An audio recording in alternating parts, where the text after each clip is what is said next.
Praise the Lord. Hallelujah. நம்மளை மறவாமல் ஒவ்வொரு நாளும் அவருடைய கண்ணை நம் மேல் வைத்து நம்மளை கருத்தாய் நடத்துகிற கர்த்தர் இயேசு மீட்பர் ராஜா. நன்றி செலுத்துறீங்களா? மறவாமல் நினைத்தீரையா, மனதார நன்றி சொல்வே. மறவாமல் நினைத்தீரையா, மனதார நன்றி சொல்வே. இரவும் பகலும் என்னை நினைத்து இதுவரை நடத்தினீரே. இரவும் பகலும் என்னை நினைத்து இதுவரை நடத்தினீரே. நன்றி நன்றி ஐயா, கோடி கோடி நன்றி ஐயா. நன்றி நன்றி ஐயா, கோடி கோடி நன்றி ஐயா. எபினேசர் நீதானையா, இதுவரை உதவினீரே.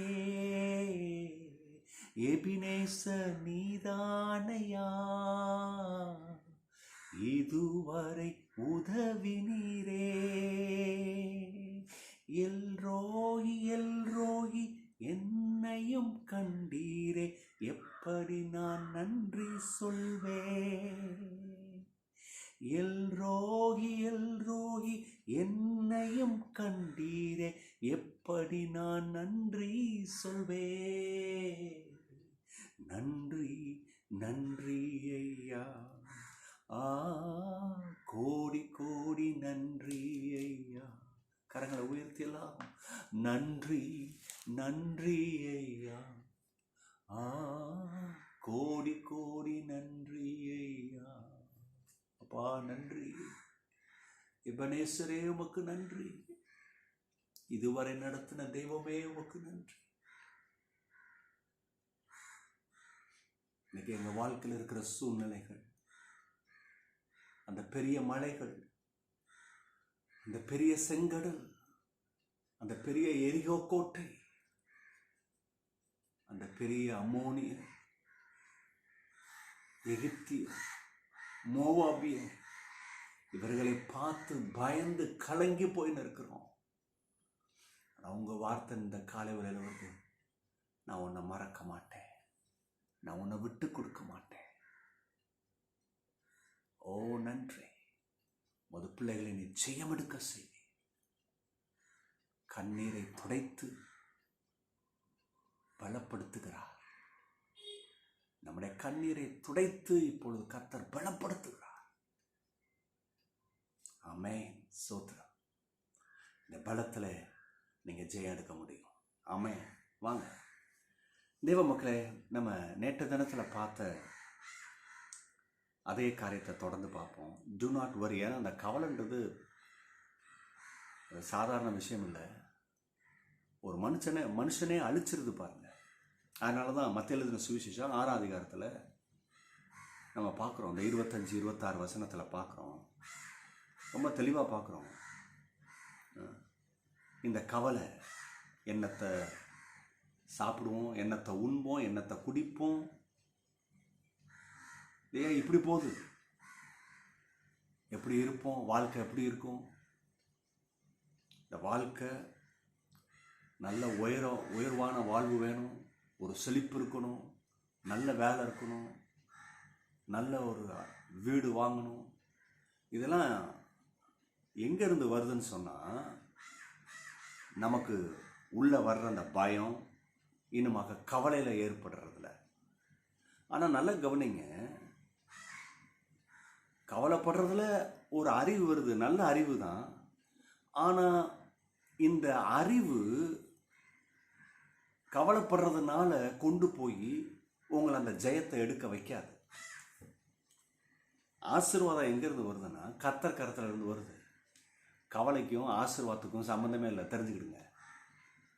ஆனால் நிறைய பேர் என்ன நினைக்கிறாங்க, நான் நல்லதுக்கு தானே கவலைப்படுறேன், நான் என் குடும்பம் நல்லா வரணும்னு யோசிக்கிறதுல என்ன தப்பு இருக்குது, என் பிள்ளை நல்லா வரணும் என்ன தப்பு இருக்குது, நான் ஒரு முன்னேற்றம் இருக்கணும்னு விரும்புகிறேனே, அதே ஸ்டேஜில் தப்பே இல்லை.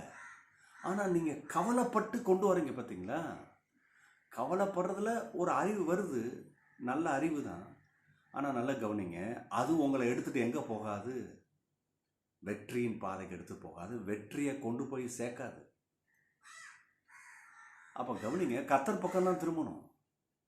கர்த்தர் பக்கம் போனீங்கன்னா கடவுள்கிட்ட இருந்து வர்ற அறிவும், கடவுள் அந்த அறிவில் உங்களை சரியான பாதையில் நடத்துறதும் அற்புதமாக இருக்குது. இங்கே உலகம் பாருங்கள், அறிவை கொடுக்குது, ஆனால் அதுக்கு பதில் கிடையாது. நீங்கள் அதில் போய் ஜெயம் எடுக்க முடியாது. நிறைய பேர் அது அறிவு கொடுக்குதுன்னு சொல்லிட்டு உட்காந்துட்டு இருக்கிறாங்க. இல்லை, கொடுக்கவே கொடுக்காது. அது சும்மா நம்மளை அப்படி தூண்டி விட்டுரும், அப்புறம் ஒன்றும் செய்யாது. அது இந்த கவலையே ஃபோக்கஸ் பண்ணி அழிக்க பார்க்கும். ஆனால் கவனிங்க, கடவுள் சமூகத்தில் போனீங்கன்னா அங்கே அறிவும் வருது, அதை எப்படி சுதந்திரிக்கணும்னு நமக்கு பலனையும் கொடுக்குறாரு. எத்தனை பேருக்கு நான் சொல்கிறது விளங்குது ஐயா? பிலிப்பியர் 4ஆம் அதிகாரம் 6ஆம் வசனத்தை பார்த்தோன்னு சொன்னால், நீங்கள் ஒன்றுக்கும் கவலைப்படாமல், எப்படி ஒன்றுத்துக்கும் கவலைப்படாமல் இருக்க முடியும்? என் வாழ்க்கை குறித்து, என் பிள்ளைகளுடைய எதிர்காலத்தை குறித்து, அவங்க படிப்பை குறித்து இல்லையா, நான் சேர்த்து வைக்கிறத குறித்து, நான் வாங்க வேண்டியதை குறித்து இல்லையா, இது எப்படி நான் கவலைப்படாமல் எப்படி இருக்க முடியும்? இந்த மேட்ருக்குள்ளே போனாலே அந்த கவலை வந்துடுது. ஆனால் இங்கே பிலிப்பியர் 4:6 பார்த்தோம்னா வேற வார்த்தை சொல்லுது, நீ ஒன்றுத்துக்கு கவலைப்படாத. நீ எப்படிங்க கவலைப்படாமல் இருக்க முடியும்? இதை போய் சொல்லி பாருங்கள். இன்னைக்கு இருக்கிற விசுவாசிக்கிட்ட கேட்கறதுக்கு நல்லா இருக்குது, அது சரியாகவும் தெரியுது, ஆனால் கவலைப்படாமல் இருக்க முடியலையே. இப்போ கவனிங்க, நம்ம என்ன செய்யறது? இந்த கவலை என்ன பண்ணுது? Fear of failure. ஃபியர் தான் ஃபெயிலியருக்கு கொண்டு போகுது. இன்னைக்கு நிறைய பேருக்கு தெரியாத உண்மை, பயம்தான் தோல்விக்கு கொண்டு போகுது. அதே பயம்தான் சக்ஸஸ் எடுக்க விட மாட்டேங்குது. சக்ஸஸ் காணல் நீராக இருக்கு. அதே பயம்தான் மரணத்துக்கு கொண்டு போகுது. இதை எப்படி ஓவர் கம் பண்ணுறது? கவனிங்க, இந்த வசனத்திலிருந்து தான், மத்தேயு 6ஆம் அதிகாரம் அந்த 25-26 வசனத்திலிருந்து தான் ஒரு சத்தியத்தை பார்க்குறோம். To overcome worry, we must focus on eternal matter instead of temporary one. தற்காலமாக இருக்கிற ஒரு காரியத்துக்காக அதை நோக்கிட்டு இருக்கிறத விட்டுட்டு நம்முடைய ஃபோக்கஸ் நித்தியத்தை குறித்த பண்ணுங்க. ஆத்மா எப்படி இருக்கணும்? அந்த ஆத்மாக்குள்ள கடவுளுடைய வார்த்தை இருக்கணும், அதை விசுவாசிக்கணும், கர்த்தரை ஆராதிக்கணும், துதிக்கணும். இதுதான் இட்டர்னல் மேட்டர்.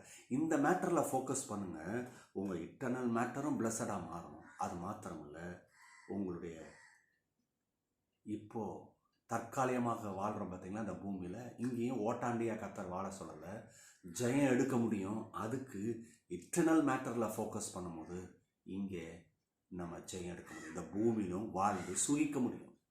ரூட் எப்படி போகுது பார்த்தீங்களா? வேற ரூட் இது. அப்புறம் கவனிங்க, to overcome worry we must focus on our father's providential care. இந்த கவலையிலிருந்து நம்ம வெளியில் வரணும்னா தகப்பன் கரத்திலிருந்து வர்ற அந்த இறக்கம், தயவு, அந்த ஆசீர்வாதம் அங்கே பாருங்கள். அவரை பாருங்கள். மனுஷனை பார்த்துக்கிட்டு மேட்ச் பண்ணிகிட்டு இருக்காருங்க. இவன் இப்படி இருந்தான், அப்படி போயிட்டான், பேசிக்கிட்டே தான் இருப்போம். அவருடைய கரத்தை பாருங்கள். ஆமென். மூணாவது, to overcome worry we must recognize our great value to God. கவலையை ஓவர் கம் பண்ணணும்னா கர்த்தர் நமக்கு வச்சிருக்கிற அந்த மதிப்பு, அந்த அங்கீகாரத்தை அதை ரெகக்னைஸ் பண்ண. நான் யார்? அவரை போல இருக்கிறேன். என்னை போல இந்த ஜீவ ராசி இந்த பூமியில் ஒன்று கூட கிடையாது. நான் மாத்திரம்தான் அவரை போல இருக்கிறேன். நீங்கள் மாத்திரம்தான், நான் மாத்திரம்தான் அவரை போல இருக்கிறோம். அப்போ எவ்வளோ விசேஷமுள்ள பிள்ளைகள், விசேஷத்தை நாம் பெறுவோம். செய்வோமா? பெரிய காரியங்கள் கர்த்தர் உங்களுடைய வாழ்க்கையில் செய்வார். God bless you. Bye-bye.